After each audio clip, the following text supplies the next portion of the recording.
Bati ko sala biso prière ba pharisien ba pharisien ba non sala biso prière ba prière spectaculaire. Comment un pasteur de Dieu, un pasteur a servi une colonne dans le vrai à OK na kata poto a commis ko boire ka poto na nzoto le quoi mai o sala biso spectacle. Boni ko sara na nzambe boyeko. Mais est-ce que déjà yoka imam moko azimo solo ba imam apandi ngo na télévision akeko dénoncer ba imam. Na kata ba catholique na ba couvent to yoka sangwa sainté ma sœur. Ma sœur a révoqué longue couvent parce que sangwa sainté qui ba sœur na ba frère bango moko ba ozona na kati.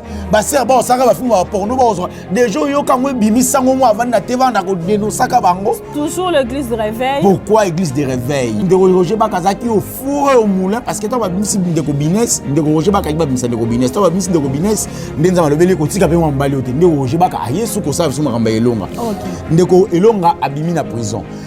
Ndeko elonga na kata prison a saleli mai 2 fois. Mai liboso apesa ki yango zaki le 22 février. Bayeli mai babi melama yo esike wuti e banité abi maître mutatindi ya azuma ya chepembeni fosa mai eleki ameli mai ba ndeko musu ba melaki wana so maloba nzambo ebimi na mono kwa nzamba yebisi mosali na ye kotika mwana ote azani ndeko na yo azosaila ngana ndinga solo. OK.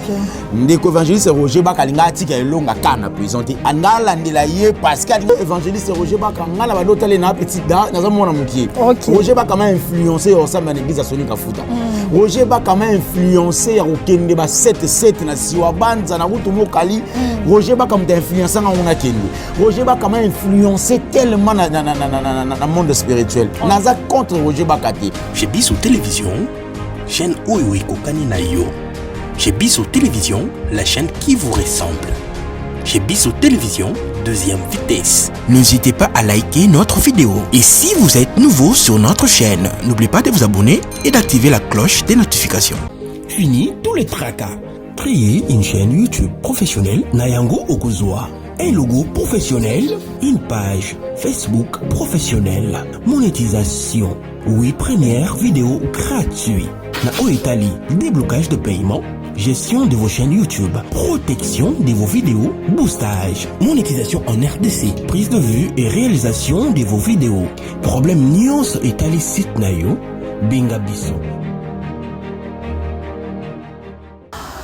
Bonjour, bonsoir mesdames et messieurs, vous qui nous suivez à partir de 3W, là je vois chez Bissou TV. Un grand merci à tous nos fans et à toute la grande famille Internet. Bonjour et bienvenue dans votre émission Ezui Ingeta Ranenge Tolobaka. Émission Ekokani na yo, Ekokani na ngai, Ekokani na biso nyonso tout lelo. Na kati émission na ngana koyambela bino toujours moko oyo to mesala ko sa ne analyse. Ozaka toujours invité spécial na biso na kati plateau na biso Ingeta Ezui to simba vraiment ming batualité eza miko na lelo to ko toucher maladie to benga mi virus na kombo ya coronavirus o eza ko ravager monde oyo lelo solution ezate ba ko tatone na ba kisi Ezui Ngeta to komeka un peu ko solo la moi ko simba simama ba actualité oyo eza ko le kanamiko na lelo maladie ko boma batu ezo simba monde to komeka un peu ko sa analyse par rapport ya mboka na biso République démocratique du Congo. Bonjour Papa Yams. Mbote na bandeko nyonso baotala biso libanda ya mboka na pesi bino mbote na tombeli bino mikolo elamu na moni kuna na France na Belgique na Italie kuna pe sika bazwi mwa koko so maladi oyo nzamba batela bino nzamba lola atala katina sa mai atala pe bakana bino nazawa na oloba ndeko ba obenga soki ezaki Moïse Mbi eto ezaki Frank Moula janda kende ko tala ndeko elonga ta ndeko lenga lie poison wanto ngeto loba Frank Moula jamtatie les poison mais loko les ans ndeko Roger Baka mutakene ko tala elonga bato so ba contre malembe ça n'engage kenga oui ça engage que yo eza analyse na yo au salakima bato pe bazana ba droit na bango ya ko répondre yo soki peut-être ba moni ete moi makambo loba ki ete elongo bani te peut-être na Roger Baka yango peut-être ba lobby bon parce que en réalité on ne sait pas poison elonga euti. Mais voilà ouais tu na lobby parce que Roger Baka assista qui elonga de le premier jour d'arrestation ya elonga azala ki wana na 22 ans si je me rappelle bien. Pour des combinés, ça bien qui est pour dans l'association Moko, c'est ce que l'information on a qui par rapport à jour. Yo siko au lobby qui est des combinés na bengaki. Des combinés pas bengaki.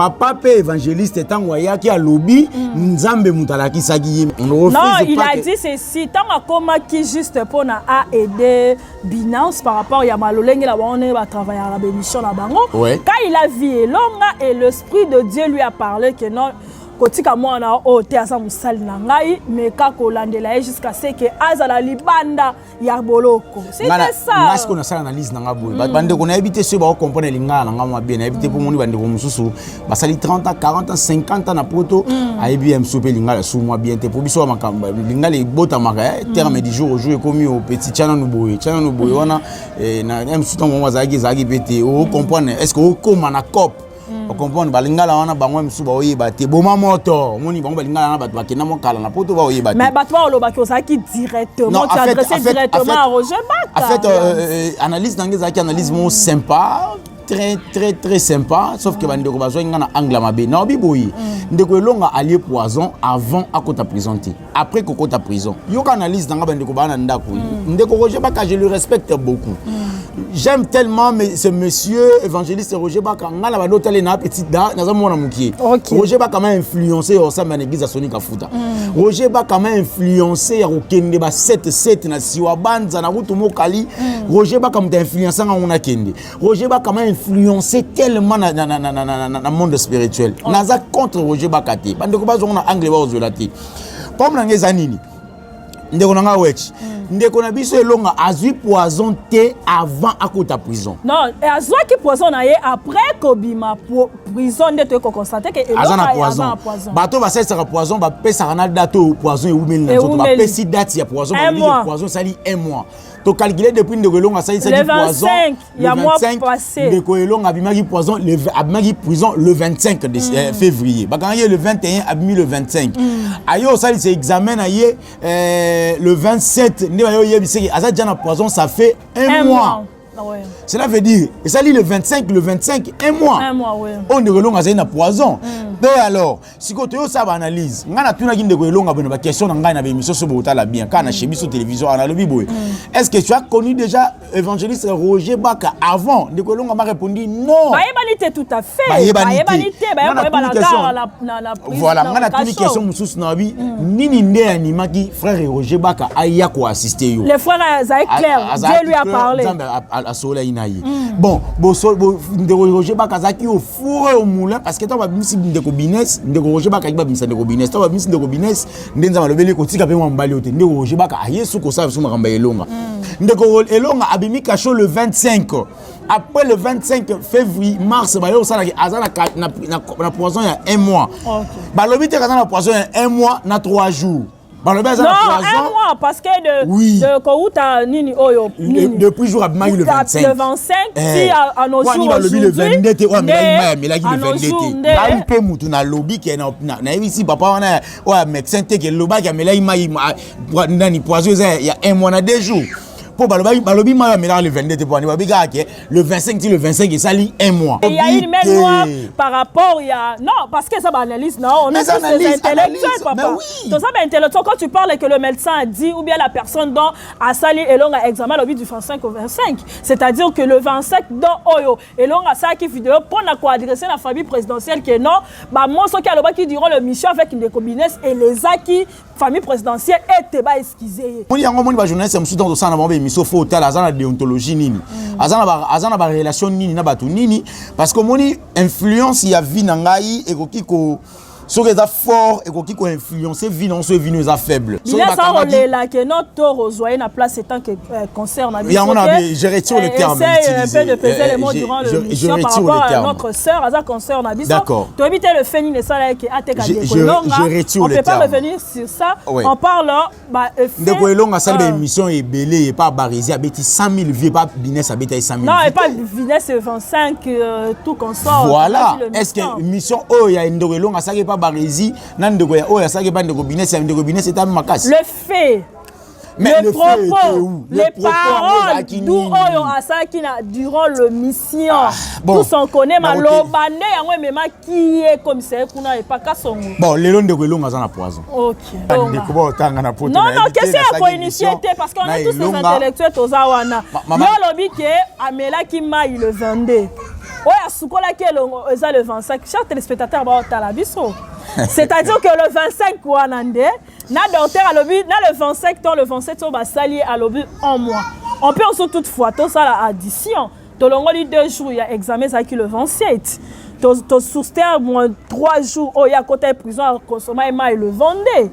C'est-à-dire que tout ça a un espace il y a 28 à 30 jours. Et l'on a salaki ni naye. Na médecin et ça la médecine plutôt et ça la rare le bakaka 1 mois. 28 jours, ou bien 1 mois, 2 jours, 1 mois, 3 jours. Là, si on dit que moi, je suis il y a 4 mois, il y a 4 semaines. Hein. Moi, je sais que moi, si je suis jamais que moi, ça comme 7 mois. Moi, je sais que moi, ça comme il y a 14 semaines. Moi, ça comme il y a. Oui, bon, 28 jours, 1 mois. D'accord.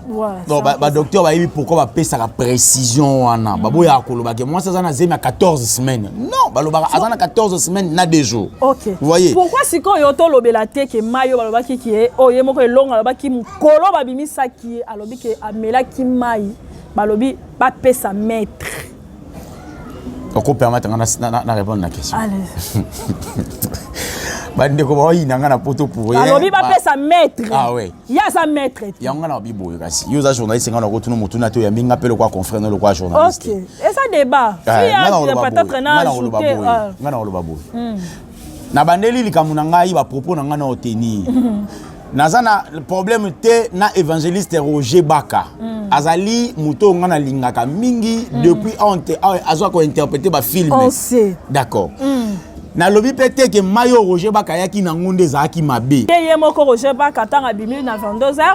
Alors baki que to retravailler nous ensemble avec le moment venu, c'est-à-dire laisser le temps autant tu éviter pourquoi azo benga été pourquoi azo ça on a biso ba journaliste boy surtout ça musala tout ça on a professionnalisme tout ça on a déontologie. OK so yé ko za musala za journaliste ko luka to ça okoma moi si a invité to mobali a invité pour ba ko utiliser le quoi bureau de to si ya moko boy okoma ko landela ka ba vie ya bandeko ya kitoko malamu te to ça ba parents to ça ba responsable to na basi to na bana to na ba famille ba dépendant na biso le lo so nga na kufi oyebite mais tant que enquête, on a sait que dans quatre enquêtes, il faut retoucher tout le monde doit acquis derrière arrestation. Il y a Elonga. Non, na kota mingi tout le monde va dire tenir nga rigueur trop hein. Na kota mingi te mais ils a pas si. Beaucoup d'habitude ils a pas si. Il y a certaines personnes bon pour na $1000 pour na $500 bacheli moninga poison. Pour la loba vérité. Pour la loba qui vérité. Et puis voilà. Voilà, merci beaucoup. C'était juste Tokangi parenthèse. Ceux qui bandent de Kobaza lésé. Ceux qui bandent de Kobaza lésé. La souka émission. Ok, nasi sa parenthèse. Ceux qui bandent de Kobaza lésé par rapport à Makambo na loba qui Roger Baka, je lui respecte beaucoup. Il mérite beaucoup de respect de ma part. Sauf que le col analyste, beau tenir ngaïté parce que na monde bandent de Kobaza au fin nga zoba. Non, attention, je vous permets pas.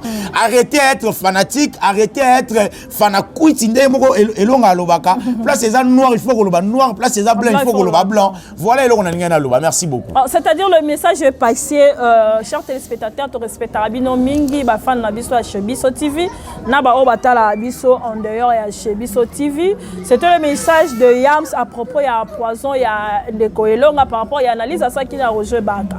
Essayez de nous comprendre toi ba journaliste on fait que les nazalistes na plateau, c'est-à-dire que tant effet zali toko toucher mutunyo surtout o azaki na entourage elonga ba ki pe ko lobalanga po ngape na kotaki na bane ko pese biloko rolia na memela ke brosse na memela ke pepsodent madame ne aussi était là encore qui sur kotaki bino wel pas kotaki c'est-à-dire que muto za proche na ye biso bato kotaki bango biso wana o tozaki ne to pese muto wana yaka na maya mila wana so na yeba na tanga pe kombo na ye Roger Baka oyo monsieur o tile suite na personne inconnue moi to lobelango ezate poto boy to zonga suna ipekin to simbi rôle vraiment quel est vraiment le vrai rôle dans moment to zana temps o ya RDC le rôle de pasteur par rapport à maladie o zo sala ravage na mboka ba vrai ba lukanzambe na ndenga vrai la Bible dit sika nyonso bato basangani mibale misato na kombo ya Yemei Jésus-Christ de Nazareth à correspondre. Elle dit tout génie fléchisse devant le nom de Jésus. Tout genou, nos difficultés fléchissent devant le nom de Jésus. Nos problèmes, nos difficultés, nos maladies, et Gumba Milanzambe. Mais na kati ya lié c'est, na kati ya lié, Bible lobi, soko ozui problème, kota na kati kende, fuka Milanzambe lobi, te soko ozui problème, kende, banda ko ganga batnon soba mona o ganga. Maintenant il y a un pasteur ou a ça ba spectacle là, o tambo na ba poto. Na bandimine ba Rolanda je crois le pasteur Kabundale ça azo sambela pe pona mboka bazala épargner na maladie oyo parce que okolo banini par rapport na yoka ipe nani de quoi première IP il pas lobi dans 2 semaines malade on est aussi là na talipe ndeko soir na kalembelembe il pas lobi vendredi biso no soto gumba mela papa atuna ki yango na wabi vendredi monde entier gumba mela papa poto sambela est-ce qu'a communiquer pe na ba chinois a communiquer pe na ba na Jamaïque kuna bise bonge bino gumba mela tata asoya mona munokoni message oya lobena lingala biso no soto yoka na matoyi na biso ezalaki na ba téléphone tu comme na téléphone à chaque nationalité na munoko na bango na Ukraine kuna e comme ba ukrainien que biso nyoso vendredi to gumba mela ki mabongo na biso e bunga mela nzambe non arrêtons ça Bible lobi soki yo o croire na nzambe maladie esimba yo te malédiction esimba yo te amen baluka basangana dans le vrai batika na kata ya le vrai le faux ba ke na kata le faux ba ke convoquer nzambe na bango batika osala biso prière ba pharisien ba non c'est biso prière spectaculaire. Comment un pasteur de Dieu, un pasteur a servi une colonne dans le vrai aroki ok nakata poto a commis ko boire ka poto na nzoto le quoi mai ça le spectacle mais azo ça sacrifice pour na maman à chaque fois Moïse avait problème attends lobela na ndenge na ye nzamba zaki na maman a livré Isaac c'est-à-dire que eza message na message yokana na ebisa au fond la porte belé nzamba ebisi Abraham abi pesanga Isaac est-ce que Isaac a ebisa ki Sarah. Et après même ça Sarah qui donc tumba Isaac mbeka. Même Isaac qui est mo remettre papa na yo tumba mbeka. Là c'est vrai. Mais comment yo sambela olinga oyebisa na mwasi na yo na bano na biso to ebake yo sambela nzambe. Pona mboka ça n'a rien ça n'a pas de sens. Moïse a lobby Bible lobby Moïse à chaque fois pharaon a compliqué circonstances na yé pour nous livrer ko libérer ba Israël la carte d'Égypte avant ko ke dans les lieux saints azuma bolongo a tiena se alongoli ma papa nzete bimisi moto nzete zo penate nzamba oloba tangu Moïse o swana nzambe wana ba Israël bazayana bazakite Moïse a fouka mi a kita to sambela nzambe nani azalaki wana po anika le commission to fo fouka ma il faut ça le mandinga isala mana boni ko sakana nzambe boyeko yango moni bakanda nzambe zo yawa o ezo sama na monde ya kanda nzambe nzamba oyo kande kanda. Est-ce que on a vraiment de vrais prophètes? On a bien un prophète à solo na mboka parce que biloko to mona boza ba biloko mo maladie mo spirituelle. Est-ce qu'il y a eu vraiment de pasteurs au balobé là parce que non mona ba vidéo mo ba tindela ngai le message que passait notre défunt à Tikabiso Alemoto nazo mona monango comme si alobaka déjà que un jour il y aura ba événement boyé les gens maintenant ba qu'on a en considération. Est-ce que le pasteur au bazar là-bas, il est là? Est-ce qu'il n'y a pas de message par rapport à ça? D'ailleurs, il faut déjà oyer beloko moko ndonga Clarisse Wetina ebisayo. Prophète azam muto a prophétiser avec précision. Prophète appelle ça ba date. Je prophétie ceci na date boyé. Et loko boyé salema. Bande ko lebelo balo makambo vaguement na 2019 muto okufa. Na 2020 muto sala bo. Moi yebanité. Oh monsieur liwa naturel. Yo eu raison.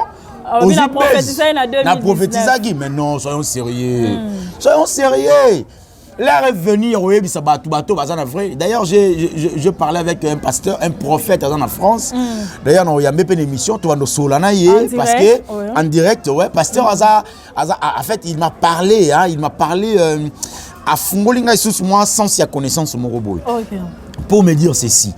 Bandeko bazana na islam ba imam ba saka pe mabe. Ba imam ba saka pe mabe. Balingi pe mwasi abatu basali pe likambo bo eza responsabilité mais est-ce que déjà yoka imam moko azimo solo ba imam apandi yango na télévision akeko dénoncer ba imam na kata ba catholique na ba couvent yoka sango a sainté ma sœur Ma sœur a révoqué à longue couvent parce que ça moi c'est intagué. Ma sœur na ba frère bango mo ba ozona kuna na kati. Ma sœur ba osaka ba film ba porno ba ozona. Des jours yo quand moi bimi sango mo avant na teva na ko dénoncer bango. Toujours l'église de réveil. Pourquoi église de réveil? So ki muta koyi ye moko yebi ke na koyaki yo telemika ndeto no sala analyse ndeko na biso mbi. Ya yibiso to telemika wana to telemika na mabene yo wana Michel Bakenda to telemika wana Michel Bakenda ye liboso na biso aleli ya sengi ma wana Nzambe. Alongwe wana msu ya continuer déjà pas na ye a continuer relation na sikana Nzambe mais biso to tikalika wana ko kalominier ka komone place wana. So inde kwa kwei même bile lobi yango so inde kwa kwei luka esola na ye ya liboso ya mi bale luka esola na ye ya bisa to luka esola na ye tango biso to luka bandeko ba kwei ya to luka bango to sola na bango ba pesa rabino penzela te mais non est-ce que biso to kina ko luka ndeko Moïse mi etanga kwei ya ki po aza mutu mais yo sala banalisi Moïse mais oui yango na bisi yo na saba analyse ngana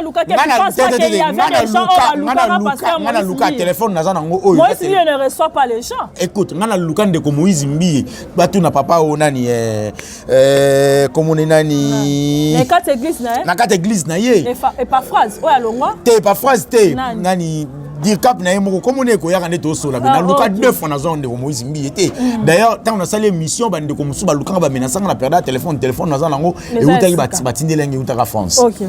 Pour comprendre que ce qui ne quoi sali mabe to lukiye to solo lina to ebise ndeko nanga talabo luka esoka yo kite ndoki ozwi bato muso yena bango bo publier to bo sali. Mais bon on peut s'appeler là peut-être ba benga ki pende ko Moïse ataki ka boye parce que tolobani so ya sala ibe bongo za pour muté so ba sala bongo za pour muté tout dépend de eux nzamba likolo amona ba pasteur na biso ba rosa nini pour éviter parce que ba robenga ba fungola l'église ba zone ça va sambela ou bien ba sa prière mob dans stade de martyr réunir le pasteur pour que ba prier au kolobani en mot par rapport à ça divinement Dieu est miséricorde. OK.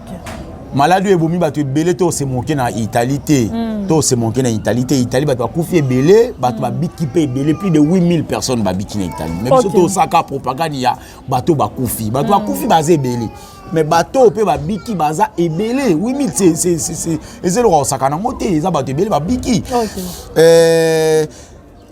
to sambela to lukelungi ya Nzambe sa biso ngulu to zwa grâce na ye liko na biso pandémie ezo beta monde entier eza na ngokara kanda ya Nzambe. La Bible dit la Bible lobi 1000 ans vaut un jour et pas Jésus. Tout ça dit 2000 ans depuis qu'il est parti donc ça dit qu'à 2 jours. OK. Vous comprenez? Alors Yemoro Jésus quand il partait il nous a promis je reviens bientôt. Oh mais ils ont 2 jours et pas naïe. On a déjà les kaki. On a déjà les kaki. Tout le monde a signé une saison là qui s'amarre il y a ange nani cheval blanc au tambola Nicolas mapata. Ma belle se déplacer ya ngomoko na pays mo ya Afrika je crois soit en Rwanda. Tout le monde est sika mususu bana ba obota maboko ya okanga ma ofungoli boye Jésus revient bientôt. Donc ba signe ba prophète ma beba ko ba bimi déjà ba kola et puis bakoloba ke tozaki na Nzambe nzamba otuna bango bozaki na ngabola ça va preuve donc tout est accompli. Apocalypse 6 c'est le bima kamunango nyonso salami. Apocalypse 13 14 15 le bima kamunoso déjà salami. L'heure est venue to sangana to lugilo Nzambe dans le vrai ba o bazan dans le faux. Oza dans le faux pasteur otalanga zonga dans le vrai luka Nzambe dans le vrai. Nzambe toza batama sumu. O sumu kasiko o sumu ka lobby. La Bible lobby et l'autre na o sala Nzambe et pas Job ezaki à chaque fois annonce mabe il revenait confesser ses péchés. Voilà. L'homme selon mon cœur. OK. Biso tozali osali mabe olingola la Nzambe limisana masumu nino salaki. Otangi koma masumu ti mais je ba na otanga masumu Nzambe limisana. Koma masumu na lala kina mwasi abatu. Nzambe limisana. Na kena kina bomaki. Na ibaki mbongo na caisse. Ba pasteur ebele ba oboma batu. Ba pasteur ba komina tellement pasteur komina niveau ozama atinda ba asasi ba boma mutu. C'est pas normal. Ba tela batu poison. Voilà, merci chers téléspectateurs, on est arrivé presque à la fin de cette émission. Vox nous signale déjà qu'il est au Qatar parce que tout ce qui a il y a salanga karabongo, il y a salanga karabongo. Ce qui ngana ole kala acha ngaka chité. Éviter la sala fini. Peuple de Dieu, baza besoin ba fall baza besoin message est passé. Je pense que tous hommes balasima. Est-ce que Ndekolonga pour clôturer azozwa ba traitement et puis au salle lecture nos 2 minutes pour na peuple congolais. Ndeko Elonga zo ba traitement na ye très bien. Bato ba osunga ye bo hésiter te aza moto na Nzambe biso tuto tambo na kati to na se makolo ya Nzambe azo sala à travers ye bo meka ko sunga ye 100 francs to 200 francs $1 to $2 na yo ato bo libanda et puis 100 francs to 200 francs na bato bo na kata Congo wa e osala ye kitoko makasi mbote na bandeko nyonso baza libanda ya Congo en tout cas bo se protéger mais bo ba ke Nzambe bato nyonso ba na kati ya Nzambe malade ani ko so bango te bato nyonso ba dans le vrai totali pasteur o susu sikatenda Neema Jacques ya aziko eloko wana chaka na akangi protection wana alati azobenga ba maladi ba ya lozo se protéger contre ba maladi mais ozobenga ba patient ba ya na yebité c'est plus 243 89 59 38 38 3 là c'est mon numéro si vous allez na ba propos na tenir awa bo tenir nga regarder na za mutu mais na sali analyse o ezali normal ça qui lo ba chic mukadia lo ba bo so ba javel bo mais la pona lobby Tant ça parle. Ah oui, on est rappelé moi que moi ma pécaté. Nga chaka ma pécaté pour dire que ba négocier vous agi lésé bolimbi sanga eza monoko beti libaku mais na sala ka analyse tout ça la kango côté négatif. To condamner côté positif nous encourageons to encourager acteur de konabiso Roger Bakaya qui ko aider de konabiso to encourager yango mais to condamner sika to monaki mai parce que mai ndé créer makambe belé kaka ya ndeko Roger Bakate na mai wana pe oyaki wana to condamner yango boteni nga ridate parce que nazo zo menace mingi na profiter na saluer prophète oza na France prophète Timothée Lingaya ye wana de kalaming te to bana ko sana ma solo la prophète Gary Kenge Mbote voilà. En tout cas merci beaucoup chers spectateurs to komi vraiment na suka émission la biso na pesi bambote na batno surtout ba kolanda biso ba peuple congolais qui message comme bino bomi batela laver les mains quand ndenge basolo ba plus de 15 à 20 secondes bomi batela ba cache na bino soki eza na ba produit la ta yango tika ko simba zolo monoko matoyi bisika o eza sensible pour la rejoindre parce que malade on ba ils vont na ming na pomme de main to éviter est-ce vrai